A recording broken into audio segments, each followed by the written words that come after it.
Janelle never liked big parties, but she came anyway. She stood near the edge of the room, holding a small silver gift bag and forcing a smile. Her heels pinched her feet, but she didn't complain. This was her sister's big night, Melanie's engagement party. And even after everything, Janelle showed up. She always showed up. The ballroom glittered with gold decorations. Laughter floated through the air. The music was soft, elegant. Guests smiled for photos, sipping champagne and talking about wedding plans. But Janelle felt out of place, like a guest in her own family. She kept her distance, hoping to stay just long enough to be polite, then slip out quietly. Across the room, her mother Vivian stood by the bar, dressed in her best, holding a steaming mug of coffee. She looked like any proud mother at a fancy event. But Janelle knew that look in her eyes, tight, controlled, and waiting to explode. Then it happened. Vivian raised her hand and threw the coffee mug straight across the room. It hit Janelle in the face. The hot liquid splashed over her cheek and neck, and the mug shattered at her feet. The room froze. Janelle screamed and grabbed her face. The burn was instant, sharp, and blinding. Tears mixed with the coffee on her skin. Gasps rose from the crowd. A waiter dropped a tray. Someone turned off the music. People just stared. She looked up, eyes red, chest shaking. "Because I wouldn't give you $40,000. Her voice cracked. Her heart did too. Vivian didn't blink. Her voice rang out cold and loud. "You're selfish. You'd rather see your sister suffer than help this family." Janelle looked around. Everyone was watching. Her skin burned. Her pride burned worse. Melanie stood nearby, eyes wide wide, but she didn't say a word. She looked down. Her face flushed with shame, but her mouth stayed shut. Click. A camera flash. Someone had taken a picture. In that second, everything was clear. Janelle wasn't just the target. She was the scapegoat, the problem, the outsider, and now the whole world saw it. She didn't speak again. She didn't need to. The damage was done. 6 months before the engagement party, Janelle was sitting alone in her apartment, staring at her phone. Another message from her mum, asking, no, demanding, money. This time, it was $40,000 for Melanie's wedding. A wedding Janelle had already helped pay for once. It wasn't about need. It was about control, about image, about showing off. Janelle was 28. She had built her logistics company from the ground up. She worked hard, stayed up late, took risks, and finally found success. She wasn't a millionaire, but she was comfortable, independent. And that, to her mother Vivian, was a problem. Vivian had always wanted to be the kind of woman people admired. She wore perfect clothes, attended the right church events, and made sure people believed her family was just as perfect as she pretended to be. But behind closed doors, she was harsh, controlling, quick to guilt-trip her daughters. If Janelle ever said no to anything, Vivian made her feel like a terrible person. When Janelle was younger, she worked 2 jobs in college while sending money home each month. Vivian said it was her duty to help, especially after their dad passed away. Janelle didn't argue, she just did it. Years later, Janelle paid for Melanie's college too, covered books, housing, tuition. No thank you, just silence, or worse, a new request. Last year, she even bought Vivian a car when the old one broke down. Not a fancy one, just reliable. Still, it was never enough. Now, Janelle said no for the first time. No to more money. No to being used. No to pretending everything was okay. That's when the shift happened. Suddenly, she was the problem. Vivian told family members Janelle had changed. That success made her selfish, that she didn't care about anyone but herself. Melanie didn't defend her. She just repeated whatever Mom said. "You have more than enough," she told Janelle on the phone one night. "Why can't you just help?" Janelle wanted to scream. It wasn't about the money. It was about how it was expected, demanded, like she owed them her life. Daniel, her ex, used to understand. He had been close to the family when they dated, even after the breakup. But slowly, even he started taking their side. Janelle remembered the last conversation they had. He said, "Your mum just wants to feel supported. Is it really that hard for you to do that?" That hurt more than anything. Daniel had seen what Janelle went through. He should have known better. Janelle wasn't perfect. She knew that. She could be distant, sometimes short-tempered, but she had always tried. She showed up to family dinners, even when she felt like an outsider. She sent birthday gifts. She checked in. She tried, even when they made her feel small. There were times she thought, Maybe if she just gave a little more, they'd finally accept her. Maybe they'd stop looking at her like she was the bad guy. But deep down, she knew, no matter what she did, it would never be enough. That's what made her so tired. Not just the requests, but the feeling that love had to be earned. That if she wasn't giving something, she wasn't wanted. Still, she kept showing up, even when it hurt, until the day she finally said no. It was a Saturday afternoon when Janelle got the message. Family meeting, 5 p.m. No excuses. She knew what it was about before she even walked through the door. Vivian was waiting in the living room, sitting tall and stiff in her favorite chair. Melanie was already on the couch, her eyes red, tissue in hand. There were snacks on the table, as if it was going to be a normal family talk, but the air was heavy, tense. Janelle sat down slowly, hands folded in her lap. No one smiled. Vivian started talking right away. "Your sister's wedding is coming. We can't wait anymore. We need your help." "I already said I can't give you more money," Janelle said calmly, though her voice was tight. Vivian leaned forward. "Can't? Or won't? You've always been able to help. Now suddenly you're too good for us." Melanie sniffed and wiped her eyes. "I just want one day to feel special. I'm your sister, Janelle. Don't I matter to you?" Janelle took a breath. "Of course you matter. But I've already helped. I paid for your school, remember? I helped with the first venue deposit. This wedding doesn't need to be this expensive." Vivian's eyes narrowed. "If your father were alive, you think he'd say no to his own daughter?" That hit hard. Janelle looked down. Her chest tightened. They always brought up her dad when they wanted to hurt her. "I'm not Dad," she said softly. "And I'm not a bank." Melanie's voice rose. "You just don't want me to be happy. Admit it. You're jealous." That stopped Janelle cold. "Jealous?" she repeated, shocked. Vivian jumped in. "You've always had trouble sharing the spotlight. That's why you stayed single. That's why you're alone. You think your money makes you better than us." Janelle felt her hands start to shake. She wasn't angry. She was tired. Tired of being guilt-tripped. Tired of being called selfish when she had given so much. Tired of trying to prove her worth to a family that didn't seem to care about her unless she was useful. She stood up slowly. Her voice was quiet but firm. "I'm done." Melanie stared. "What does that mean?" "It means I'm done explaining myself. I'm done being the bad guy because I said no." Vivian stood too. "You're walking out on your family. That's who you are now." Janelle didn't answer. She walked to the door, grabbed her purse, and left. As soon as she got to her car, the tears came. Not loud or dramatic, just quiet, painful ones. She sat there, gripping the steering wheel, letting herself cry in the safety of her own space. Later that night, she opened the family group chat. Messages were already pouring in. Aunts, cousins. "Why won't you help? It's just money. Don't forget where you came from." Janelle didn't respond. She scrolled all the way up. Then, without a word, she tapped Leave Group. It was the first real choice she had made for herself in years, and it hurt. But it also felt like a breath of fresh air. After Janelle left the family meeting and removed herself from the group chat, the silence didn't last long. It started with whispers. Then it spread like wildfire. First, it was small, a cousin's message left unread, an aunt's sudden change of tone. But soon, it was clear. Vivian had begun talking, and people were listening. At church, the looks came first. Sideways glances, half smiles. Then came the questions. "You really said no to your sister's wedding. She's your only sister, isn't she?" People didn't ask out of concern. They asked to judge. In the family WhatsApp groups Janelle had left, the messages got worse. Screenshots made their way to her through mutual friends. Janelle forgot where she came from. Money changed her. She's too proud to help her own blood. Even her great aunt in Houston, who Janelle hadn't seen in 5 years, was suddenly talking about her. A real daughter would never say no to her mother. That message made Janelle laugh for a second, then cry for a lot longer. The worst part was how Melanie joined in, not with direct insults, but with quiet, cutting posts online. Pictures of wedding dresses with captions like, "Some people don't want you to be happy, even if they say they love you." Janelle saw them all. She didn't comment. She didn't like. But the silence stung. Melanie had become someone else.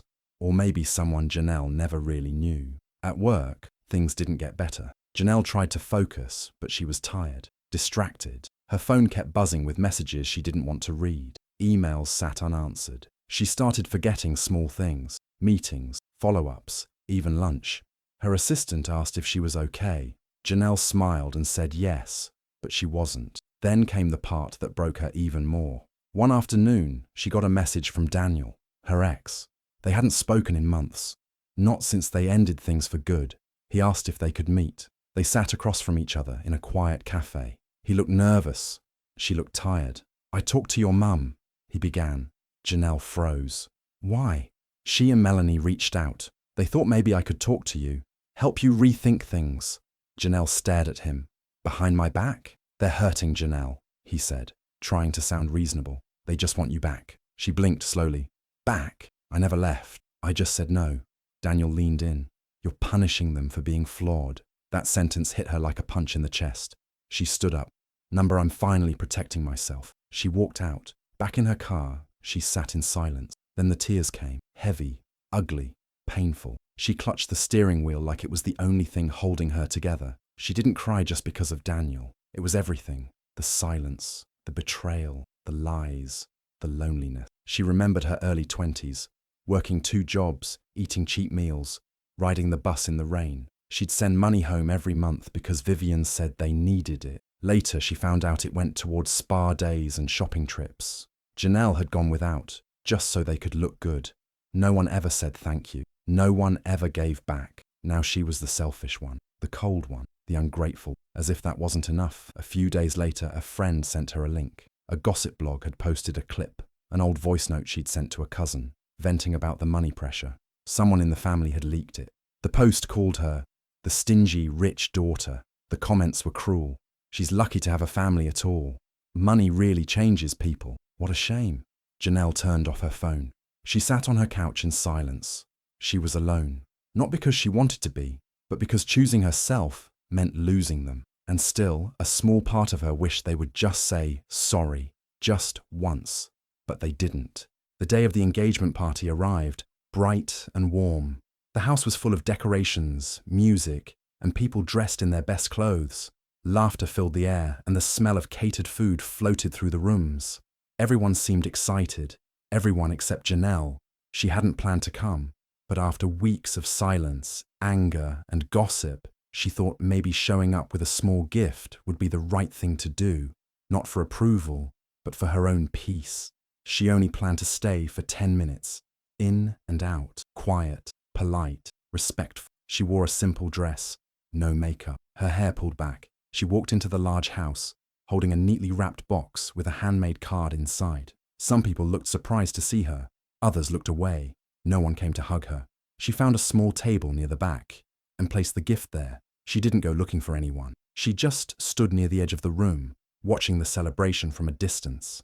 Her heart was heavy, but she stood tall. Then, suddenly, a spoon tapped against a glass. Vivian stood in the center of the room, smiling at everyone. "Can I have your attention, please?" People quieted down. Phones were lifted. Cameras turned. Vivian raised her glass high. "I just want to take a moment to thank everyone for being here. This day means so much to our family. It shows who really cares, who shows up when it matters most." A few heads turned toward Janelle. Vivian kept smiling. "So here's to daughters who don't abandon their families when we need them most." There was a long pause. People shifted in their seats.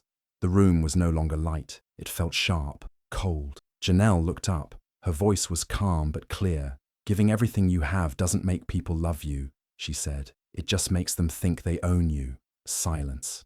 Pure silence. Vivian's smile disappeared. Her face turned hard. Without warning, she grabbed the coffee mug from the table in front of her. In one fast, furious move, she threw it across the room. It hit Janelle straight in the face. The mug shattered on the floor. Hot liquid splashed across her cheek and neck. The pain was instant, burning and sharp. Gasps filled the room. Someone screamed. Chairs scraped the floor as people stood. But Janelle didn't fall. She didn't cry out. She put a hand to her face, her skin red and stinging. Her eyes filled with tears, but they didn't fall. She looked straight at her mother. Vivian stared back, breathing heavily. "You're selfish," she spat. "You'd rather see your sister suffer than help this family." Janelle's voice trembled, but stayed strong. "Number I just finally stopped letting you hurt me." A camera flashed, then another. People were filming, watching. No one moved to stop it. Janelle stood there, burned and humiliated in front of everyone. But she wasn't broken. She turned, picked up her purse. and walked out. No more words, no more tears. The door shut behind her, but her silence said everything. Weeks passed after the party, but the memory of what happened never left Janelle's mind. Her face healed, but something inside her had changed for good. She was no longer trying to be quiet or polite. She was done pretending. The morning after the attack, she woke up with a sore cheek and a heavy heart. But instead of hiding, she called a lawyer. She explained everything, what her mother did, how it happened in public, in front of so many witnesses. She pressed charges for assault. It wasn't easy. The police came to ask questions. There were forms to fill out. Then came the court documents and the restraining order. She felt nervous, but also strong. It was time to protect herself, even if the person she needed protection from was her own mother. What Janelle didn't know was that someone else had recorded the moment when the mug hit her face. A friend who had come to the party had filmed it, shocked by what they saw. That friend didn't post it online right away, but after the news broke about the assault charge, the video started to spread. Within days, the video was all over social media. People were horrified. Comments poured in. "This is abuse.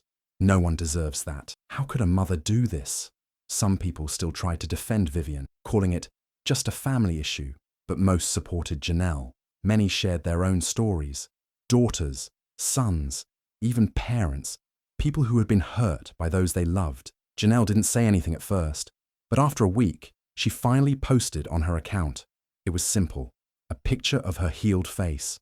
No makeup, no filter, just real. The caption said, "Love is not conditional. Blood isn't loyalty. And saying no saved my life." The post went viral. People reshared it, quoted it, and talked about it on blogs and podcasts.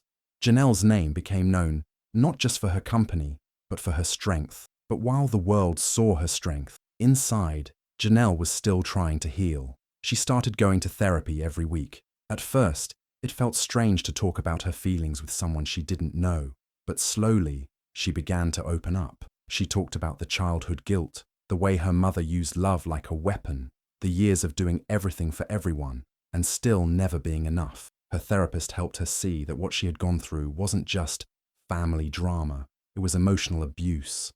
Janelle cried in many of those sessions, not from weakness, but from finally letting go of all the pain she had carried for so long. As she got stronger, she remembered someone from her past, an old college professor who once believed in her when she didn't believe in herself. She reached out just to say thank you, but the call led to something more. The professor invited her to speak at a workshop about resilience and entrepreneurship. Janelle was nervous, but she said yes. Standing in front of a room full of young women, she told her story, not just about her business, but about her family, the truth, the pain, the healing. After the workshop, a few students came up to her crying. One said, "You just told my story." That moment changed something in Janelle. She realized she wasn't alone, and she didn't want others to feel alone either. So she began volunteering at a local shelter for women who were escaping toxic homes. Not always from partners, but sometimes from their own parents. Janelle listened, supported, and sometimes just sat in silence with them. She didn't try to fix anyone. She just showed up, like no one had ever done for her. Then, late one night, she sat at her desk and opened her laptop. The words poured out of her like a flood. She wrote an article called "The Emotional Abuse in Families No One Talks About." In it, she wrote, "We are taught to believe that family means forever, that parents are always right, that saying no is disrespect. But some families don't want your love, they want your obedience. And when you stop giving that, they turn on you. I loved my family. I gave until I had nothing left. And when I said no, they called me selfish. But saying no saved me. It made space for the life I deserve." She didn't expect it to get attention, but it did. The article was picked up by online magazines and shared on wellness blogs. Therapists started referencing it. People from around the world emailed her to thank her. They felt seen. Janelle didn't feel like a hero. She still had hard days. There were mornings when she missed Melanie, nights when she thought of Vivian and wondered how things got so bad. But she had peace now. She had space to breathe, space to be herself. One evening, after a long day, she sat on her porch with a warm cup of tea. The sun was setting, the sky painted with soft oranges and pinks. She looked at the quiet street, then at the plants she had just watered. Her phone buzzed. A message from an unknown number. It said, "Hi, it's Melanie. I'm sorry." Janelle stared at the message for a long moment. Her heart ached, but she felt calm. She set the phone down without replying. She wasn't ready, and that was okay. Healing doesn't come all at once. Sometimes it comes in quiet moments. A soft breeze, a kind word, a deep breath. Janelle didn't win by hurting anyone. She didn't fight to destroy. She won by walking away, by choosing herself, by breaking the cycle, and finally, by learning that she never needed to earn love. She just needed to love herself first. It was a quiet Sunday morning. The world outside felt still and calm. Janelle sat on her porch, wrapped in a soft sweater, holding a warm cup of coffee. The sky was painted in light orange and pink, and the air felt fresh. She sat in silence, letting the moment wash over her. There was no noise, no rushing, no pressure, just peace. Her phone buzzed beside her. She glanced at the screen and saw a message from a number she hadn't saved, but she knew who it was. "Hi, it's Melanie. I'm sorry." Janelle stared at the message. Her face didn't change. No tears, no anger, just quiet. She slowly set the phone down on the table. She didn't reply. She wasn't ready, and that was okay. A little girl from next door walked past with her dog, holding a leash too big for her hands. She looked up, smiled, and waved. Janelle smiled back, a soft and warm smile. The girl giggled and kept walking. Janelle took a deep breath. Her chest rose and fell, slow and steady. Some pain doesn't leave marks you can see. It lives deep inside where no one else can reach. But even those wounds can heal, little by little. And as she sat there, quiet and alone, but stronger than ever, Janelle knew she was on her way. Do you think Janelle did the right thing by walking away from her family and choosing peace? Or should she have given them another chance? Let me know what you think in the comments. I'd really love to hear your thoughts. And if you want more powerful stories like this, don't forget to subscribe and hit that notification bell so you never miss an update.